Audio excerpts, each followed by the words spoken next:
Ja tev ir apnikušas nebeidzamās YouTube reklāmas, vai ja tev kādreiz ir nepieciešams klausīties kaut ko no YouTube, nevis skatīties, tātad ar izslēgtu ekrānu, tad šis tev obligāti ir jādzird un jāizmēģina. Man viena draudzenīte nesen ieteica, un es izmēģināju jau aptuveni 2 nedēļas, var pateikt, ka strādā lieliski.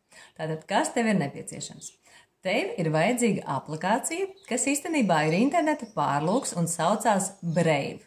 To var uzinstalēt gan Android, gan iPhone telefonos un, starp citu, arī datorā.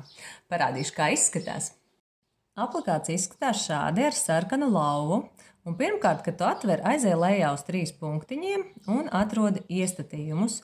Un šeit iestatījumos vajag uzreiz aiziet uz displeja multividi. Un šī būs tā poga atskaņošana fonā, kas tev obligāti ir jāieslēdz. Es tagad nospiedīšu vēlāk. Tepat tu vari ieslēgt arī, kad YouTube saites caur Brave, var bloķēt ieteikto saturu, var bloķēt komentārus, YouTube shortus. Visu, ko tu vēlies bloķēt, šeit var nobloķēt. Tas, ap citu, lielisks veids arī, kā dot bērniem skatīties kaut ko no YouTube. Noteikti izmēģini, iesaki draugiem, draudzenēm, uzliec bērniem un padalies komentārā, kā tev patika.